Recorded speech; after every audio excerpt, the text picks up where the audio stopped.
This episode of the Trek Geeks Podcast is brought to you by the Trek Geeks Shop. Now you can help support our show and get yourself some cool Star Trek gear at the same time. Check out our line of t-shirts, mugs, hats, and other items for your inner Trek geek at shop.trekgeeks.com. Hi, this is Kim Stinger, Lieutenant Uhura on Star Trek Continues. All hailing frequencies are now open for the biggest little show this side of the Alpha Quadrant. It's the Trek Geeks Podcast with Dan Davidson and Bill Smith.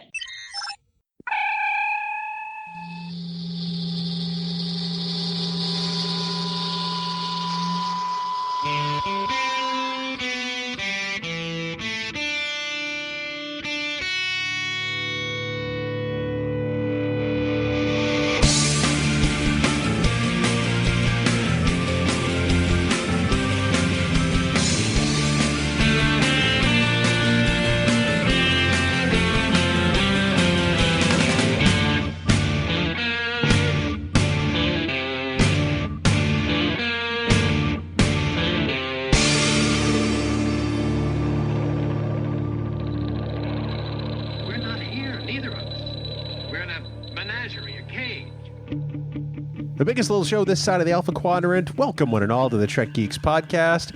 I'm your co-host, Bill Smith, and we are at episode 84. We're so glad you're here with us and that you've downloaded. We hope you enjoy the hour that we have prepared for you today, and joining me to help present that hour of podcast excellence to you, he's been referred to as the emissary of the coconuts. And for this latest episode, he's consulted the orb of almond joy for wisdom. Sometimes you feel like a nut, and sometimes you don't. But he's our nut, and we'll keep him. He's Dan Davidson. Dan, welcome aboard, buddy. Would it be the coconut aliens for anyone who doesn't believe? Sure. Okay, it's good to be here. I like that. That was a good introduction. That makes me feel kind of important, which we know isn't the case, but thanks anyway. Well, you know, I'm sure that there is no orb of almond joy because we all know that mounds would be better. Wow. That's like the right and left Twix argument going. Except there's no coconut. Well, that's true. They should put that in the Twix, shouldn't they? Ugh. As somebody who does not like coconut, no, they shouldn't. Wow. Well, Dan, we've got a returning favorite episode with a different series tonight. Yeah, this is a favorite of, I think, both the listeners and of us, to be honest. We love the See It or Skip It's, and we decided to tackle our favorite Trek spinoff. So we're doing Season 1 of Deep Space Nine tonight, and it's going to be a lot of fun. We got some interesting thoughts, I think, that we're going to be sharing tonight. We don't want to give any spoilers, but did you find doing Deep Space Nine harder than Next Gen or Voyager? No, I didn't. I was surprised with what I came up with, but I didn't find it harder. Okay, good to know. Mm-hmm. I found it a little harder because I was trying to be more critical, but we can talk about more of that later. Okay. Dan, right now we should talk about how people might be able to get in touch with us, and I bet you have that information at the tip of your tongue. Tip my tongue right on my monitor on Twitter, Facebook, and Skype. Our handle is Trek Geeks. You can also send us an email at trekgeeks@starfleet.com, or you can call us at 508-784-1701 and leave us a voicemail, or go to speakpipe.com/trekgeeks on any mobile device and leave a voicemail that way. As always, you can join our official Facebook group, Camp Kittimer. Just go to facebook.com/groups/Camp Kittimer. We will let you right in. And as a bonus, because we love you just so much for joining, we're going to give you early access to the Trek Geeks podcast, which that's worth joining just in itself, I think, because you get to listen to Bill all the time and early. What? That's right. I'm not kidding. Early access, people, so join right up. Just remember that in my Bill Belichick impersonation, any comments or messages you leave us in any of these places, they may be used in a future episode. Bill? Thank you very much, Coach. We appreciate that information. As always, well done, sir. We're on to Deep Space Nine. Well, not yet. Before that, though, we do want to remind people about the Star Trek Beyond Ultimate Blu-ray giveaway that we're doing. There's 1 week left as people download this. So people need to get over to trekgeeks.com/beyond, right, Dan? Yeah, there's some good information there on how to do it. We're giving away a special Ultimate Blu-ray gift set from Walmart. It's got the Blu-ray, it's got DVD, it's got digital HD, and it has InstaWatch. Plus, there are 3 replicas. There's a USS Enterprise replica ship, the USS Franklin, and a Swarm ship. So check it out at trekgeeks.com/beyond. What you need to do is share our episode 00 either through Facebook or through Twitter, and that will get you entered right into the contest. It looks pretty awesome. It does. I have to say that I have that said Ultimate Blu-ray gift set in my hot little hands right now, and it makes me wish I'd picked up one for me while I was at it. Well, I've got kind of a funny story about that, actually. Really? My work has set up their annual gifts for children who are in need. And I was looking at the tree on Friday afternoon, and I said, well, I'll tell you what, I'll get something if somebody has a Star Trek item on the list. And sure enough, a 13-year-old boy wants Star Trek Beyond on Blu-ray. So when I left work Friday, I drove to Walmart, and I picked up the Ultimate Blu-ray gift set for this young 13-year-old boy who I hope is very happy this Christmas when he gets it. That is super cool, Dan. Very cool. Great job, man. And that kid is going to be so psyched at those 3 replica ships, let me tell you. Absolutely. Well, Dan, speaking of the holidays, after the break, we're going to talk about something that we're doing.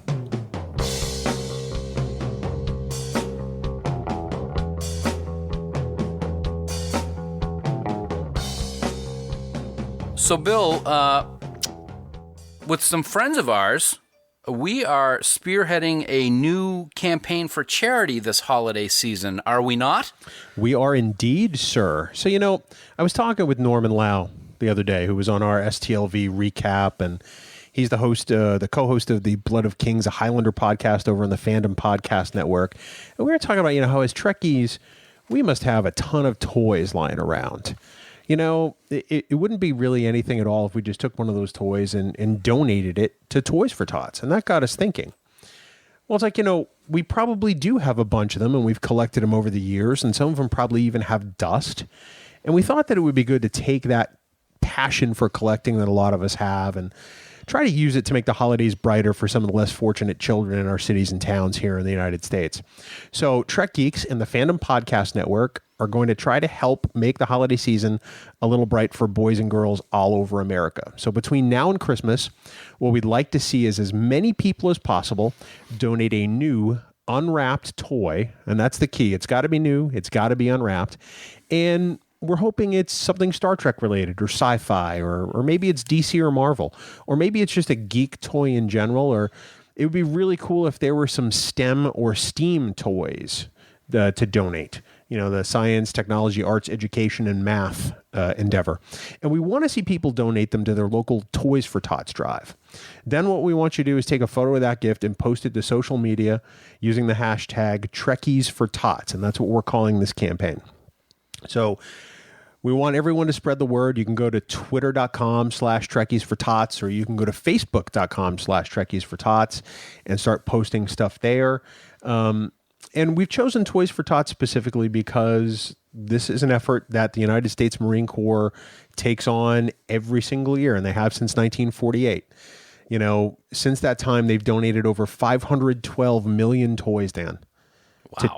To 237 million less fortunate kids. And that's 500 million toys, dude. That's unbelievable. And to have this Star Trek wrapper around it, I think is just awesome. I got to give kudos to you and Norm, especially for this idea. And folks, it's for a great cause, and let's make it happen. This is phenomenal. We know that not everybody celebrates Christmas, and we respect that. If there's a similar toy drive or other effort in your community you'd like to donate to, obviously, we endorse that 100%. But Toys for Tots has always been close to my heart and my family. My father and grandfather were Marines, and Toys for Tots has always been a part of my life. And I've seen personally kids get deliveries of these toys, and I've seen what it's done for both the parents and the kids. So we're just trying to make the holidays a little brighter. We do want to point out that this campaign is not affiliated with the United States Marine Corps or the Toys for Tots Foundation in any way. This is just a bunch of fans getting together to try to increase the donations during the holiday season. So again, for more, you can always check out our friends at the Fandom Podcast Network. They're at fpnet.podbean.com. Or you can check out the Trekkies for Tots sites that I mentioned before. And Dan, we hope that everybody piles on board and makes this a great success. I'm sure it will be, and we wish everyone the best of luck with this endeavor. It sounds like a great idea.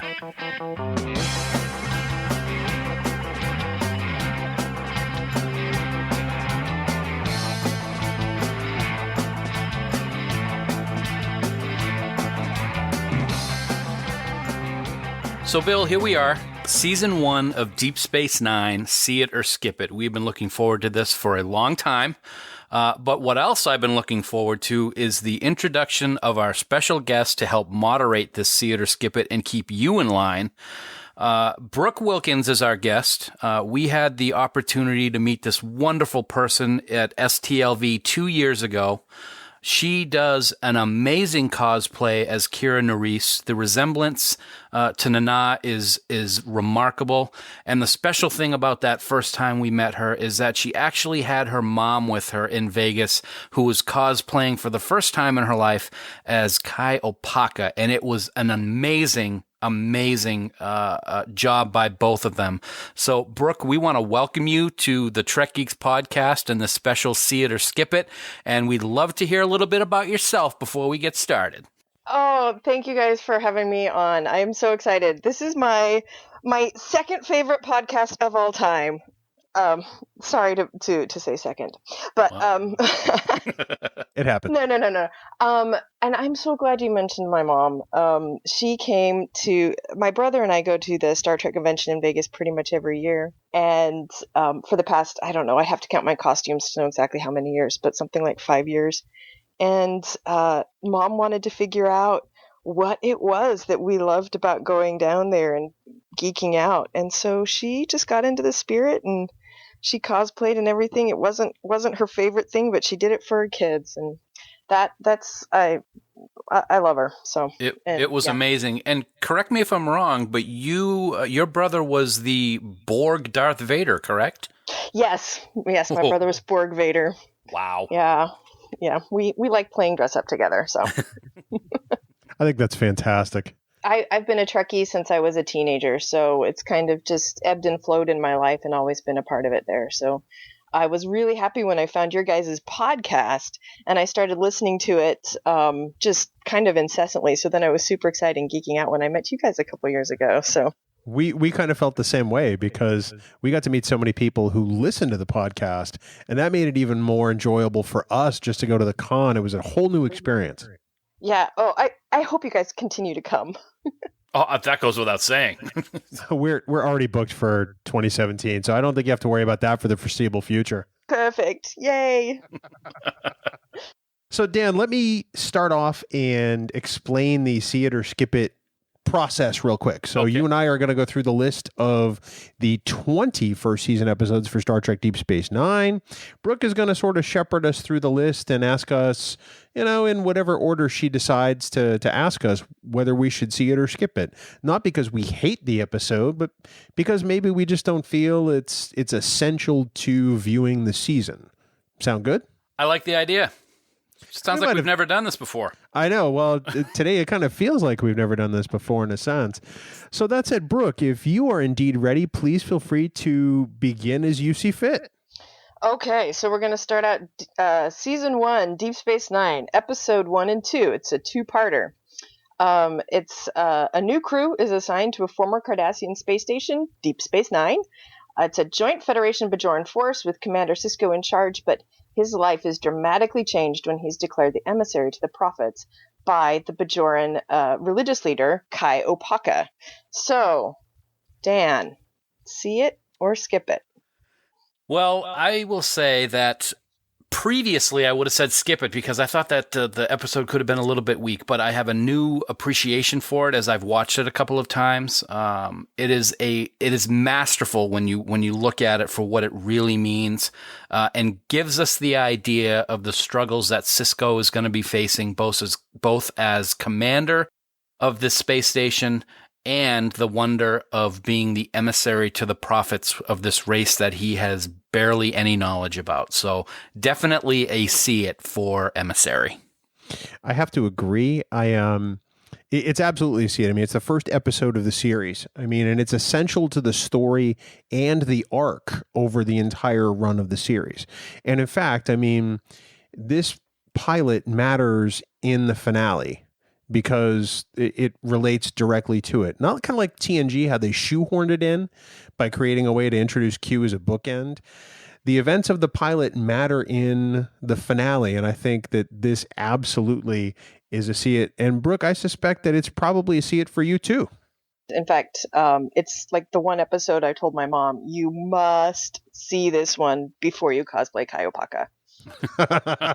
And there's no space jellyfish in it. No space jellyfish.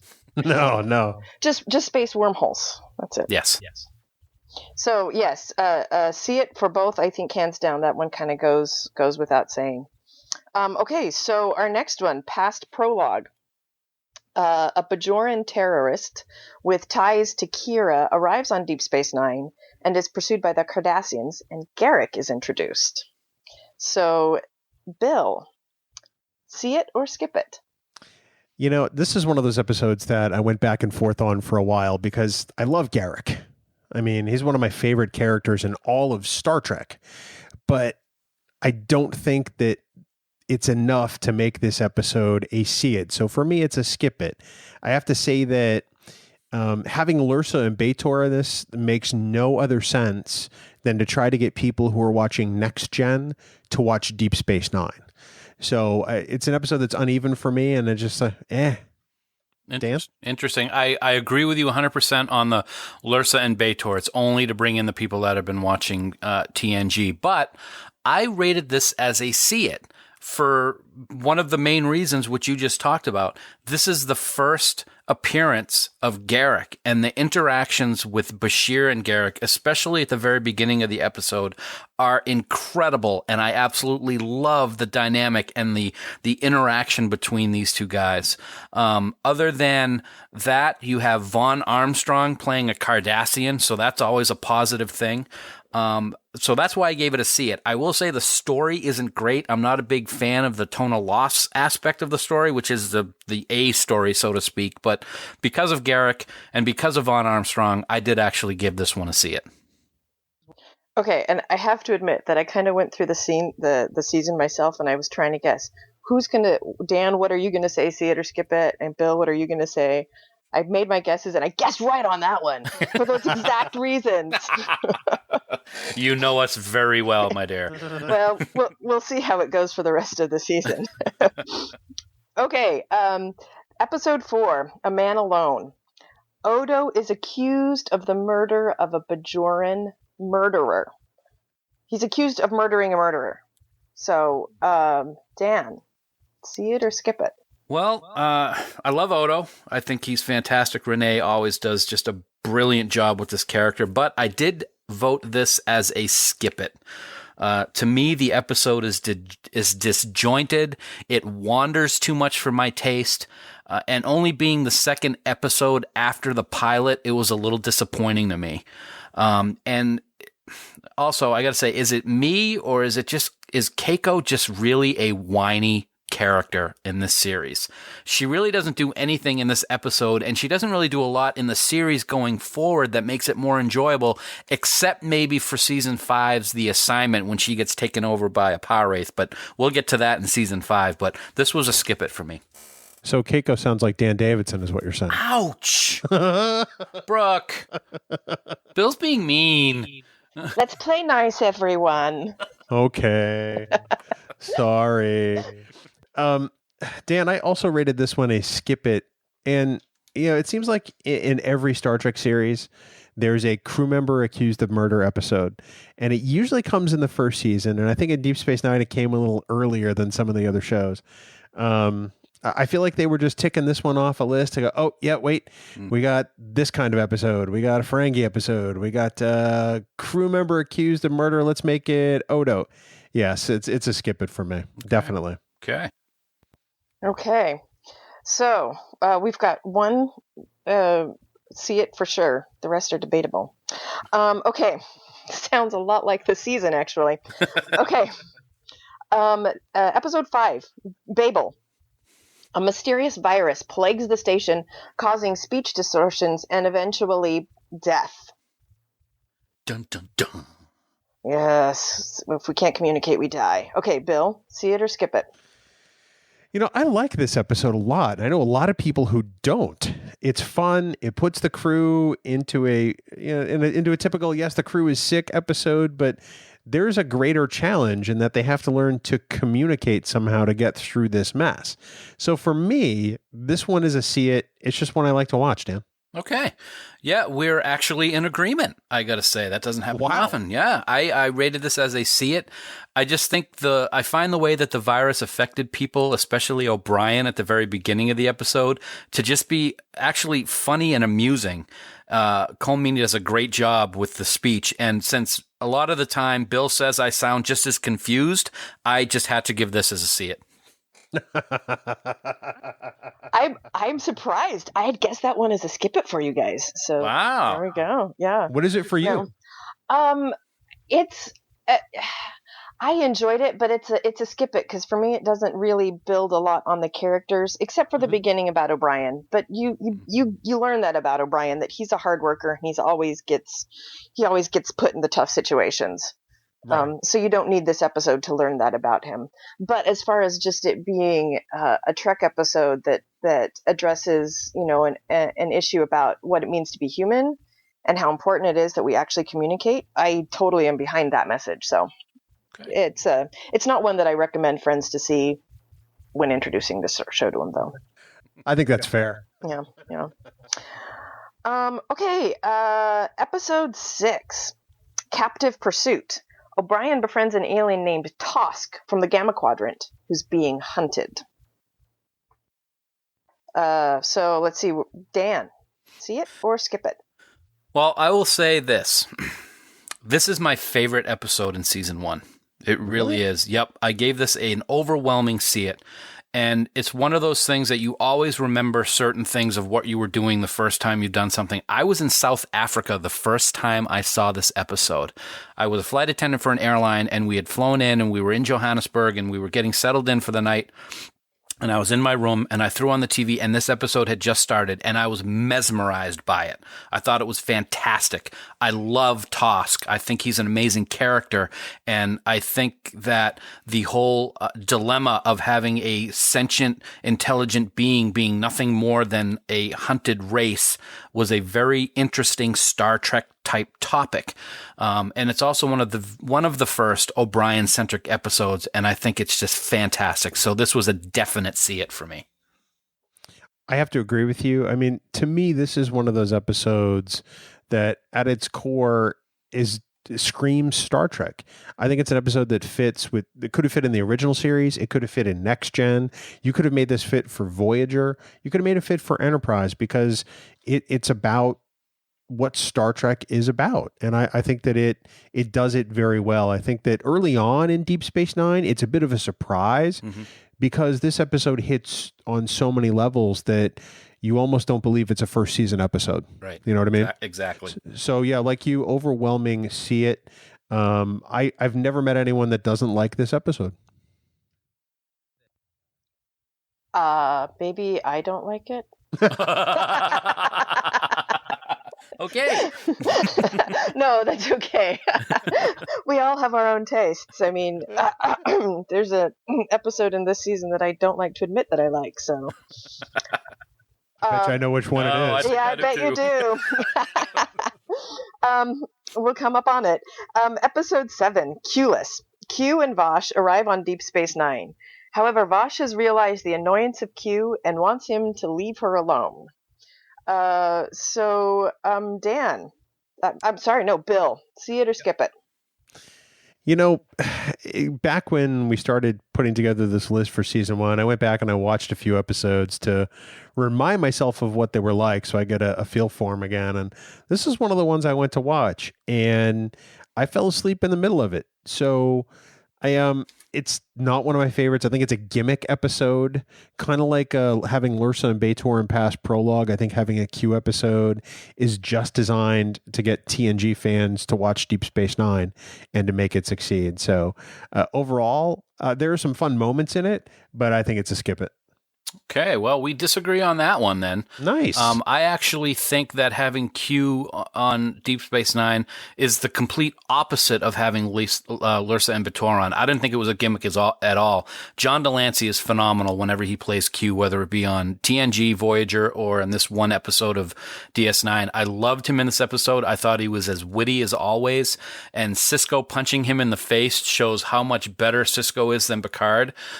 So what else can be said? I think it's a good episode. I will say, if Vaj was not in the story and it was somebody else and something else with Q, I would have liked it even more because I'm not a huge fan of hers. But I loved the banter between Sisko and Q, so I gave this one as a see it. I do understand why you chose it as a skip it, though, Bill. I don't agree with it because I gave it a see it, but I certainly see why some people wouldn't like it. Yeah, and I have to say, it's to see it just so you can see Q get hit. And I'm not a violent person, but it's an interesting insight into Q getting hit, and he doesn't actually do anything in retaliation to Sisko. It's an interesting view. Picard never hit me. So, yeah, for me, it's a see it, but only for that reason. So... Because that's fair. Yeah, I don't much care for Vosh, but that's just because she's my competition with Picard. Okay. Episode 8, Dax. Jadzia Dax is accused of a murder committed by her symbiont in another lifetime. So, Dan, see it or skip it? This is a definite see it. This is an excellent episode. It's a great first Jadzia-centric episode. Terry shines all the time as Dax and all of her time that she was on the series. But this one is one of the first ones that really can concentrate on her character and give her the opportunity to perform. She nails it. She does a great job. It gives us a lot of backstory into what it's like to have a symbiont and have lived many lifetimes. Definite see it for me. This one, for me, is also a see it. I mean, yeah, it's another one of those checklist episodes. You know, we had the murder episode. We got the courtroom episode now. But I think it's a really interesting take as far as Star Trek goes. Plus, you have to add into this some of the guest performances by Anne Haney, who's one of my favorite actresses in the world. And then is this the one where Gregory Itzen's in it too? From 24? Oh, I'm going to have to double check that one.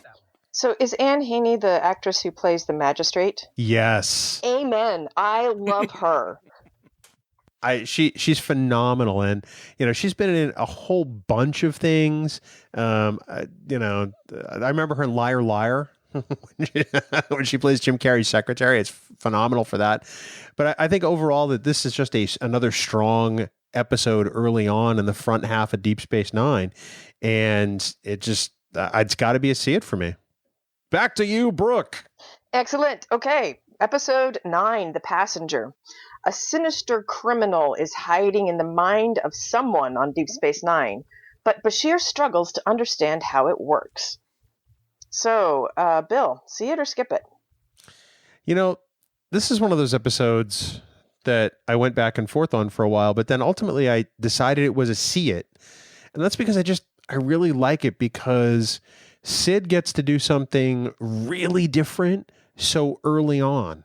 A lot of series don't get to do this until like season 2 or season 3 maybe. And it's a compelling enough story that it holds the viewer for pretty much the entire time. And overall, I just like it. I think that he does a great job. Dan. Well, another disagreement, Bill, I have to say. That's because you're wrong. Okay. Wow. I gave this one a skip it. And I do understand what you're saying about what Sid's able to do in this episode. But for me, it wasn't interesting for me. It didn't hold my attention. As a matter of fact, I was watching this at lunch one day at work. I got up to go do something, and I never went back and finished it because it didn't hold my attention at all. To me, this episode reminded me a lot, or a little, I should say, of the Denzel movie Fallen, where the murderer is jumping around from person to person. It just didn't work for me, so I gave this one a skip it. That's interesting. I like it because, you know, Dr. Bashir up to this point has been a very wet behind the ears officer, and Sid gets to shake off that persona for 48 minutes. And I totally see what you're saying, though. All right. Let's see that you do. Well, I will see that I do, mister. Okay, episode 10. We're going to move along home now. Quark is forced to play a game by the Wadi, a newly encountered species, and the lives of the crew depend on the outcome. So, Dan, see it or skip it?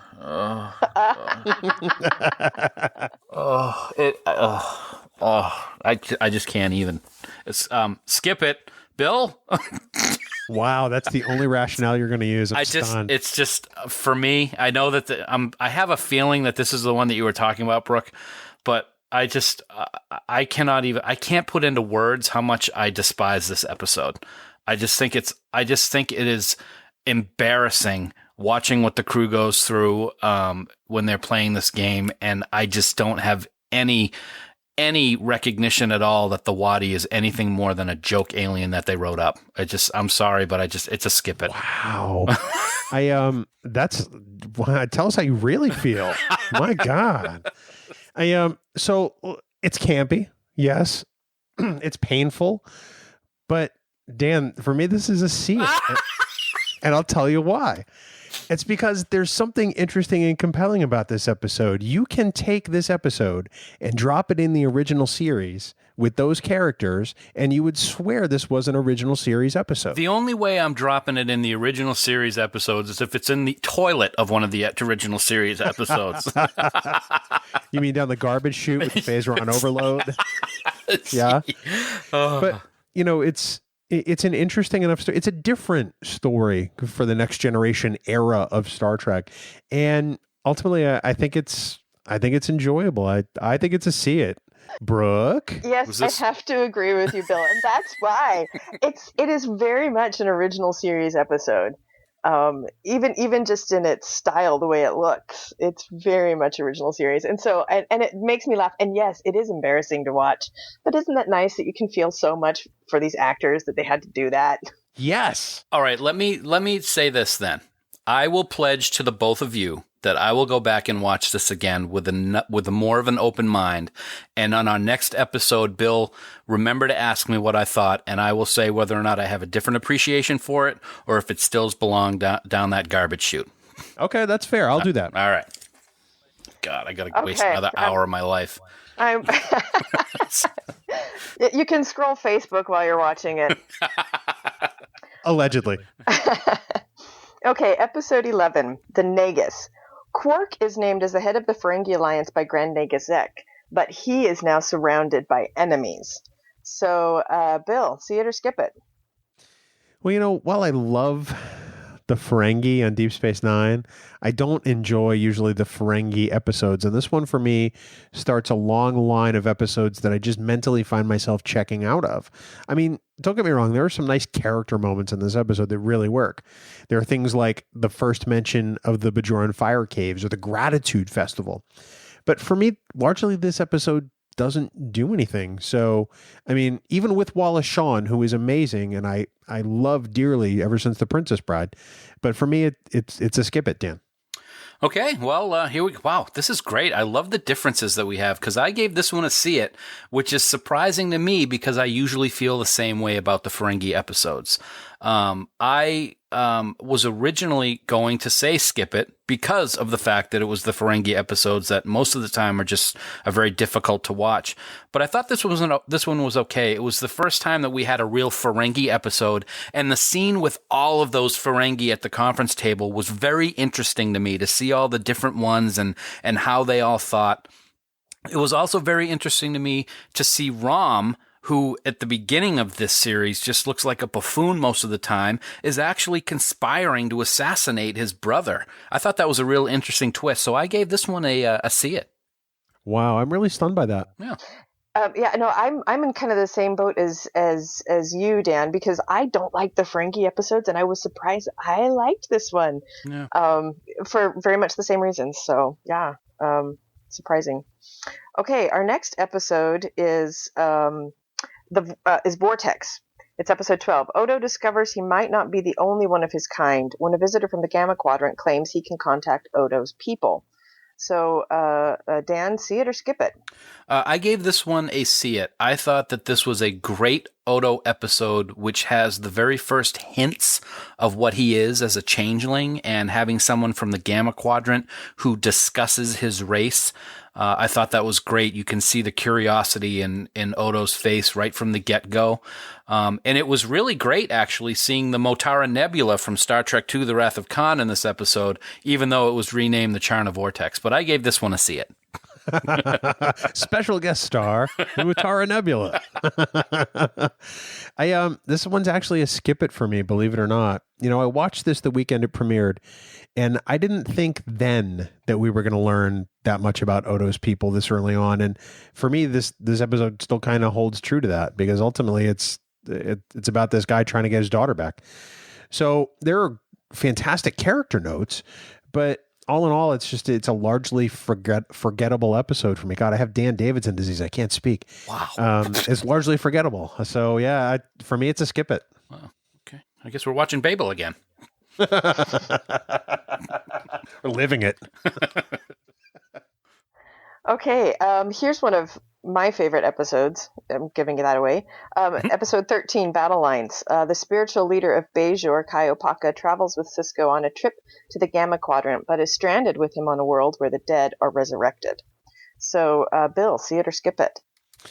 This one for me, without a doubt, is a see it. In fact, I think it's one of the season 1 must-see episodes. I love the story, and I love having Jonathan Banks in this episode. I think it's a definite plus. I was truly saddened when we realized that it was the last we'd see of Opaka for all intents and purposes, because I really loved her character. I mean, we're only 13 episodes into the series, and I felt like she had made this indelible mark on the series, and I had no idea where they were going to take it from there. So for all of those reasons, plus the twist with why they can't leave, I think this is a fantastic episode. Dan? Yeah, I agree 100% with everything you said, Bill, which is a rarity in itself. It is definitely a see it. I agree with you. Opaka is a very popular character on DS9, and it's amazing that she was as popular as she was for only being in so few episodes. It's a great Opaka story. Like you said, the twist at the end of why she can't leave, it's heartbreaking to watch that end scene for me. It is definitely one of the best of the seasons, and a capital see it. I'm so glad that you guys both agree with me on that one. That's a definite see it. Oh, it's amazing. Yeah, it's great. It just really good performances, I think, and interesting ideas.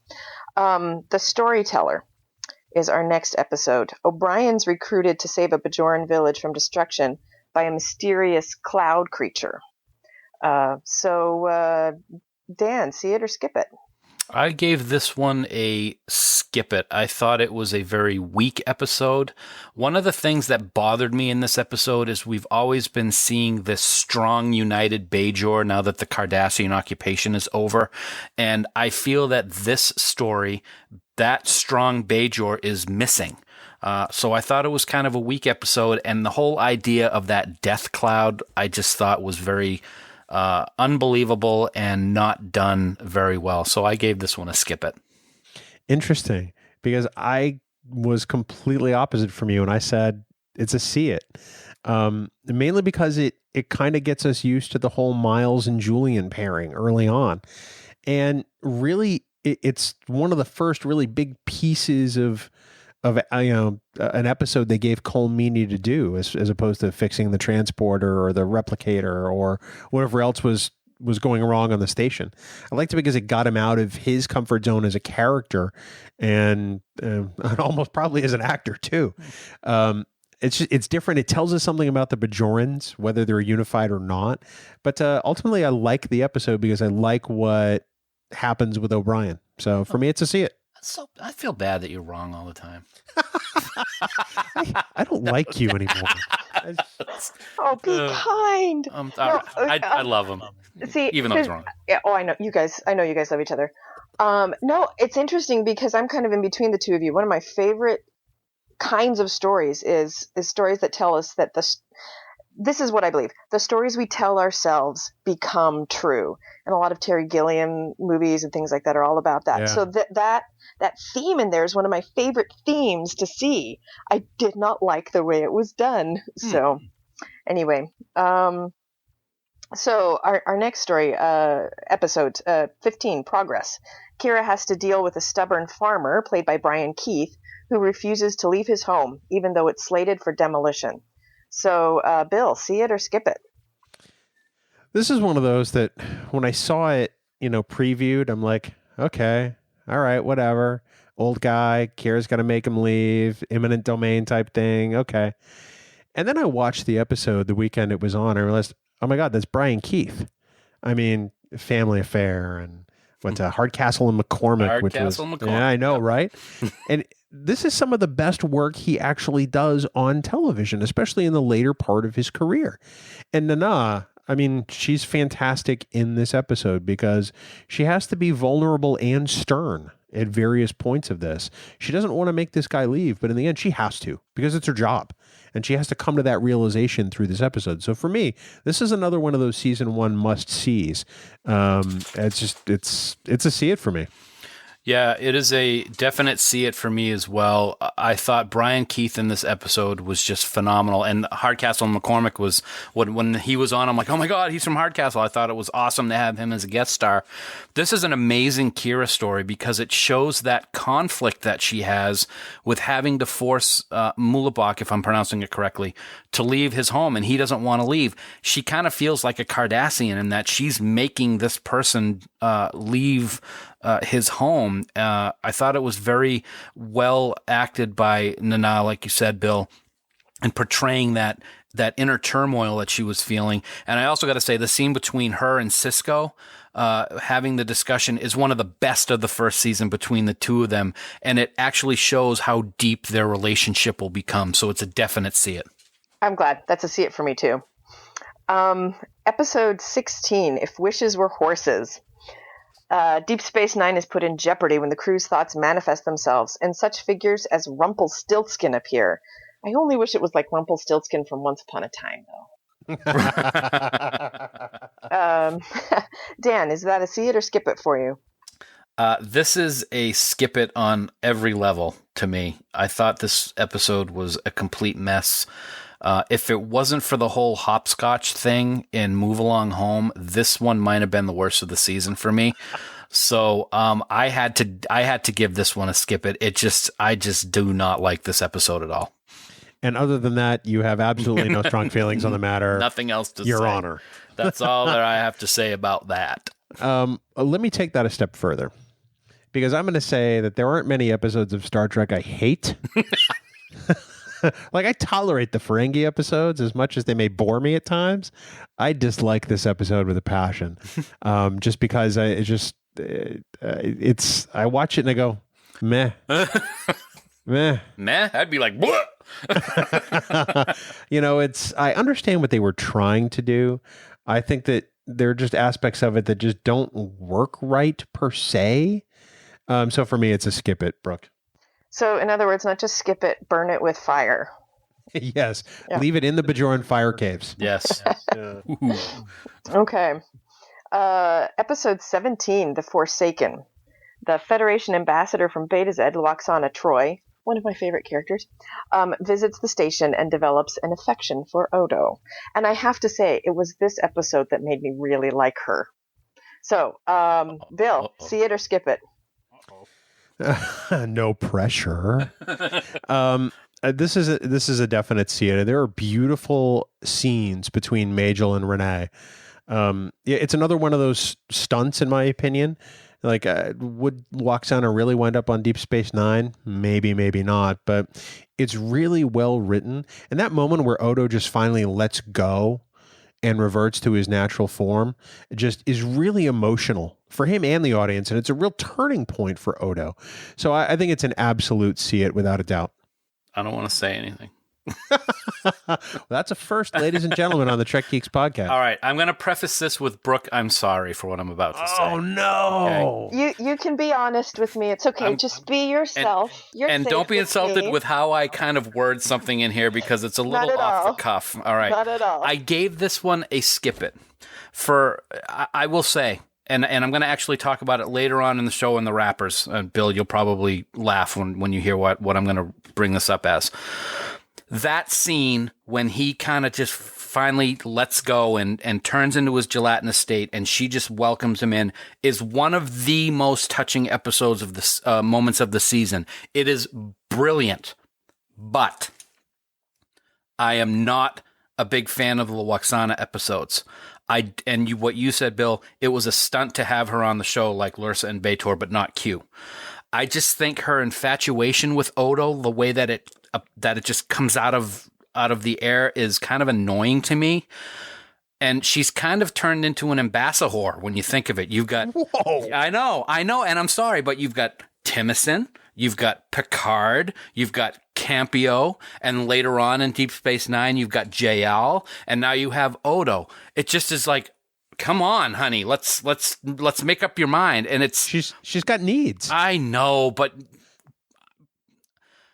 I just on top of the whole Lwaxana thing, the problems with the space station computers constantly having problems in this first season is starting to get old. Oh my God, why do you hate America? Because I love O'Brien, and I'm tired of O'Brien having to take the brunt of the problem with the space station being able to interface with Starfleet technology. But O'Brien must suffer.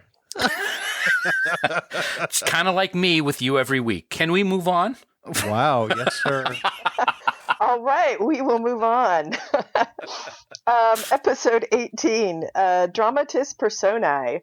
A Klingon ship comes through the wormhole and explodes. A mutiny is considered. So, Dan, see it or skip it? I gave this one a skip it.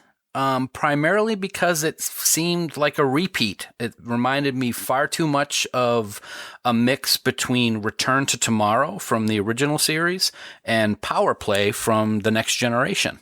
It just didn't work for me, so I gave it a skip it. Not too bad of a skip it, but just one that was. If I had to tell somebody what episodes to watch, I would not include this one.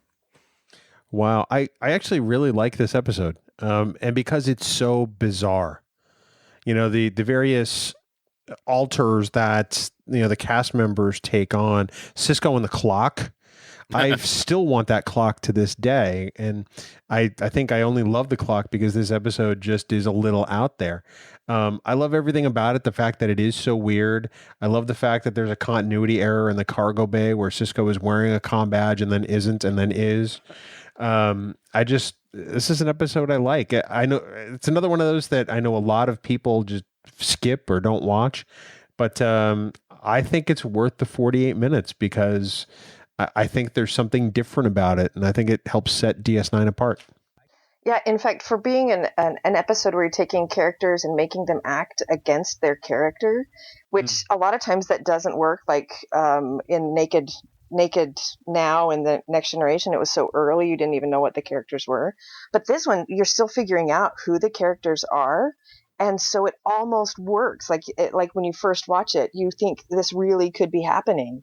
You don't realize it at first. It's mind bleepery a little bit with being in the first season, but late enough in the first season that you think it might work. So I think it's really interesting, but it's not necessary to understand the rest of the story to watch it. So. Okay. Yeah, it would be a skip it for me too. Thank you. Except I think there's a really interesting conversation between Dax and Kira. Anyway, but we'll continue on to one of the high points of the Trek world, I think. Episode 19, Duet. A visiting Cardassian, Maritza, may in fact be the notorious war criminal Gul Darheel, the butcher of the Galateb labor camp, and Kira's determined to bring him down. So, Bill, see it or skip it? If there's one episode that is an absolute must-see in season 1, it's this one. It is hands down the best episode of the season. It's got an amazing script. It's got incredible performances by Nana and by Harris Yulin. It's got a twist. It's got 2 twists, theoretically. I can't say enough good things about this episode. And if you're watching DS9 season 1 and you only watch one episode, this one should be it. Dan. Yeah, there's not much more I can say. It is a definite see it. I said that Captive Pursuit is my favorite episode of the season, but this episode is hands down the best episode of season 1 of Deep Space Nine. And it might be one of the best episodes, not only of DS9 as a whole, but Star Trek, everything. It is perfection, in my opinion, this episode. Kira, Nana is amazing. And like you said, Bill, Harris Yulin, he should have won an Emmy or whatever award for television they give out for guest stars, because it is amazing. I don't want to jump ahead too many seasons, but this and The Wire are 2 of those episodes that you can watch over and over and over again and never get bored of it, because it is amazing. Definite see it, the see it of the season. Yeah, in fact, this is one that I recommend to my friends who are like, why do you like Star Trek? And I will say, watch Duet. Yep. And you'll get an idea of why I like Star Trek. This is among the best of Star Trek. So, episode 20, In the Hands of the Prophets. Friction escalates when Vedic Wynn arrives on Deep Space Nine and discovers school teacher Keiko O'Brien is teaching about aliens in the Bajoran wormhole. So, Dan, see it or skip it? I originally wasn't sure what I was going to say for this one. I ended up going with See It as the season finale. Not a cliffhanger, but there's great conflict with Vedic Wynn and Keiko, and Keiko for talking about the wormhole aliens instead of the prophets. Louise Fletcher, an amazing actress. This is her first appearance in Deep Space Nine of only 13 or 14 appearances, which is really amazing when you think about it. She does great. The political implications with Wynn plotting the assassination of Bareil is a great plot line. It starts her on the path of being Kai Wynn, which we see all the way up through the series finale. And the ending displays the understanding that the Bajorans and the Federation have come to in the previous 6 months. But it's also very easy to see that there's a lot more to come in terms of political intrigue in the coming seasons. I think this one's a see it. I have to say, this is not an episode I love, but it does do a lot of things. You know, there's a lot in this episode. I don't think it's a great season finale. Honestly, I think Duet should have been the season finale. But it, like you said, it does introduce Wynn. It does a great job of painting DS9 as anything but the Enterprise. And it does set stuff up for season 2 and beyond. So I think for me, this one is definitely a see it. But again, it's not that it's borderline. It's just see it because I think it matters mainly. So if that makes sense. All right. Yeah, it's a see it for me too. It talks about some of my favorites. The perceived conflict between science and religion is a topic that just lights my fire. So I love the way it approaches that conflict, and then it also is a good wrap up and introduction of Vedic Wynn. Okay, so that is our season. Wow, really is. Yeah. So usually at this point we tally up the percentage. Okay. Let's see. I kept track and I put it in the wrong column on my Excel spreadsheet. I think we kept track of ours to help you out. Good. In case. That would be good because, it would take me too long to figure out the percentage at this point. So Dan, why don't you tell us how you turned out? Well, if I do my math correctly, it looks like I picked 12 of the 20 episodes as see-its. So that comes out to 60%. Which, as we've talked in the past, usually the first couple seasons of these Star Trek series aren't normally that great. So to be over 50%, I think is a good thing. Yeah, I have to agree with you. I was going through my my tabulation here, and I got 13 out of 20. It was 65%, which I'm kind of surprised at. Huh. You know, the first seasons of a lot of Star Trek shows get grief because they're not great. And clearly there's more here than I thought before, which is really interesting to me. Brooke, did you keep a tab of what you would have chosen as See It or Skip It? I didn't. But actually, I probably would have a lower percentage than you guys, even though I love Deep Space Nine. That's okay. Coming from the point of view of a lot of my friends who aren't Trekkies are just baffled. Why do you like this show? And so I would be super picky and probably only show them 2 or 3 of those episodes as a way to introduce Star Trek. If somebody's already a Trekkie, they may or may not like If Wishes Were Horses or Move Along Home. And who am I to tell them? It's Idic, I'll tell them. Second shop. Alabama Rain, count to 3. Oh, God, please stop. Well, I'll tell you what, Brooke, we cannot thank you enough for joining us for this special See It or Skip It. We've talked about how Deep Space Nine is our favorite series. We're going to do this again, I know, and I'll tell you right now, we would love to have you back for another round of See It or Skip It. Maybe by then I'll be nicer to Bill, but I doubt it. Oh, I hope you always remain just the way you are. Thanks. And I would love to come back. This has been a blast. Thank you guys so much for having me. It is our pleasure, and we cannot wait to see you in Vegas in August and whatever new cosplay ideas you might come up with, because they are phenomenal. Oh, well, thank you. I've got some ideas hatching, so we'll see. Excellent. Thank you so much, Brooke. Live long and prosper.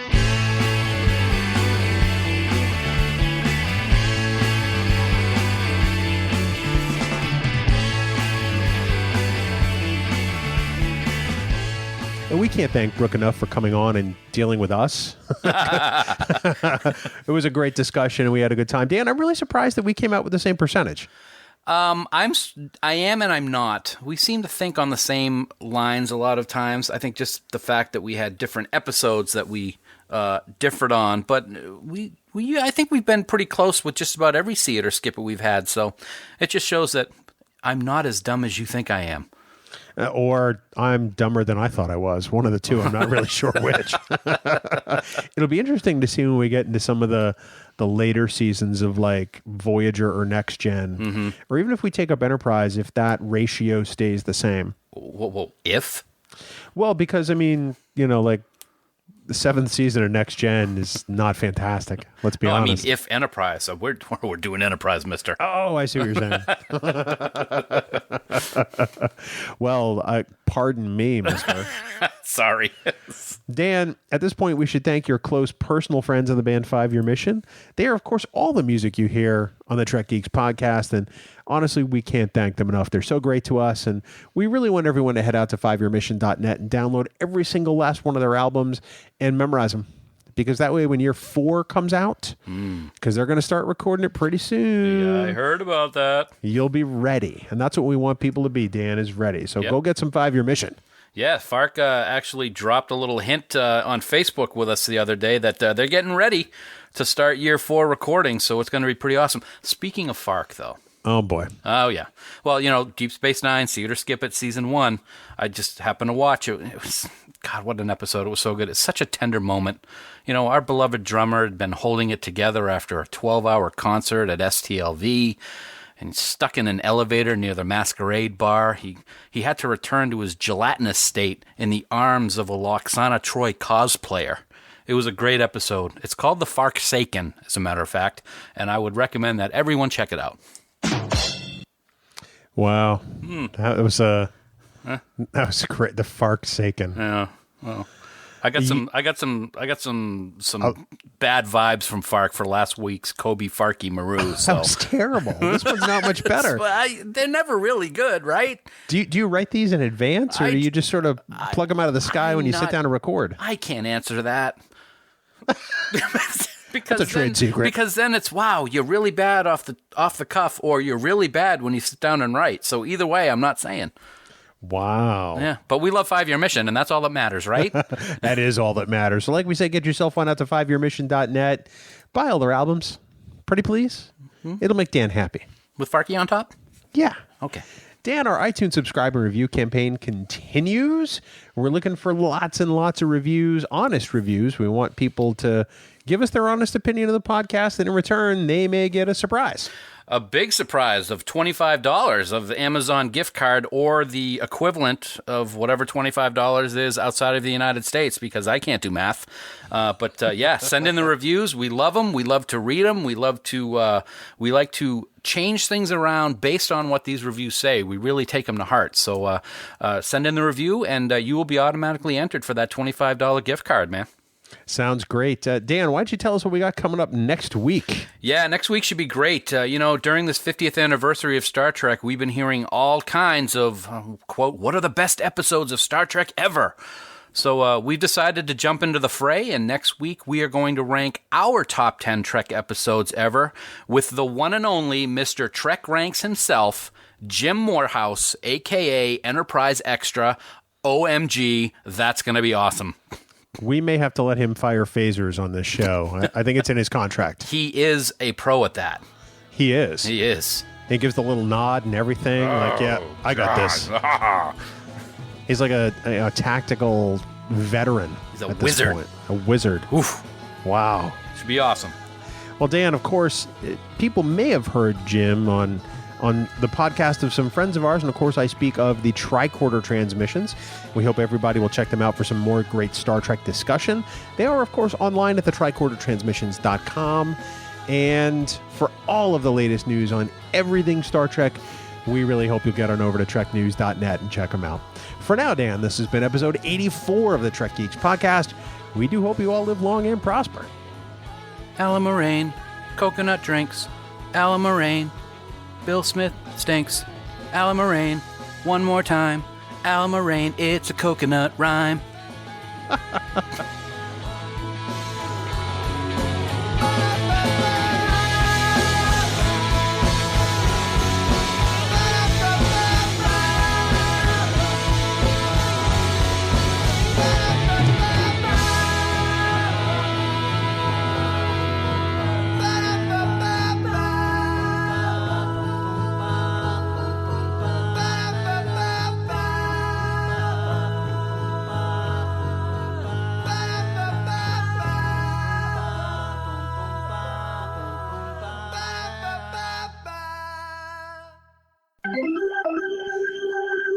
Now batting number 5, Dan. Davidson. Number 5, Davidson. I don't like number 5. What number do you like? 24. Why 24? Because Dwight that's Evans? Sue's birthday, our anniversary, and yes, Dwight Evans, who's my favorite Red Sox in history.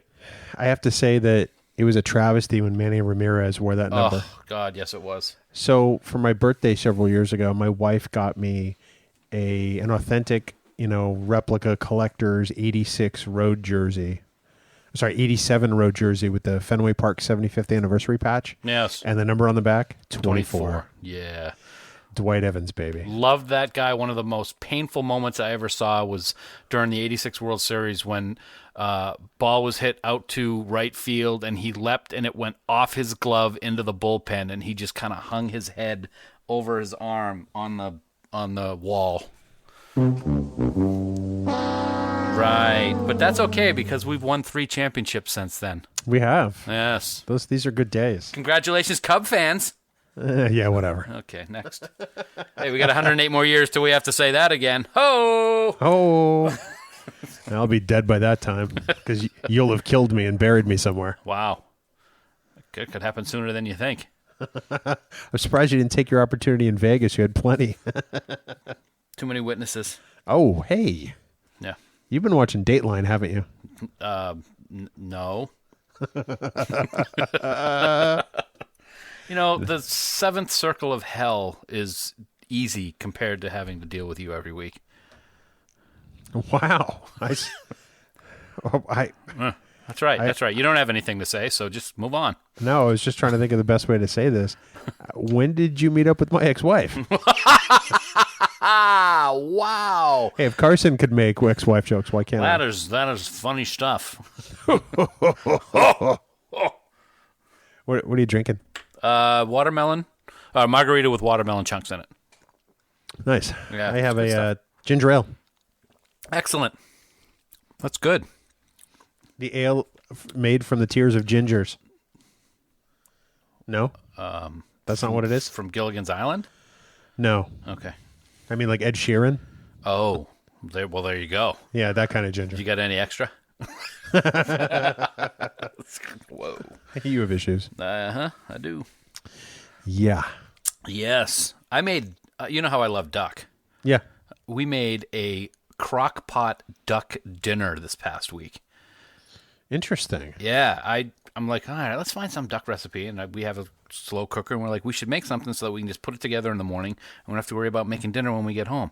So all it is 2 duck breasts, a bunch of apples, a bunch of oranges cut up, some onion cut up, and some frozen concentrated orange juice. Boom. That's it. It was yummy. I'll bet it was. Because I'll eat anything that's duck, so. Right. Now tell the truth. No. Is this another Guy Fieri recipe? It was not. It was not a Guy Fieri recipe. I just did a search online for crock pot duck recipes, and that's what came up. I believe it was from BettyCrocker.com. I see what you did there. Crock pot, Crocker. Yeah, yes. So that's the little plug. Check it out. BettyCrocker.com. Why are we giving free plugs to the Betty Crocker website? Because it was a good recipe, jerk. Wow. If you said something nice, I'd probably plug you, but we know that never happens, so I chose BettyCrocker.com. That wording was unfortunate. Okay. My dog just came upstairs, jumped on the couch, curled up into a ball, and stuck her face in the couch so it's like buried. It's quite funny. Probably because she doesn't want to listen to you. She can't hear me. Oh, yes, she can. Believe me, you're like a frickin' dog whistle. What? Want to hear the most annoying sound in the world? Bill! Yeah, that's what I said. Oh, no, you're not talking to me now? No. I'm sorry. You ready to do this, jerk? Yes, I am, please.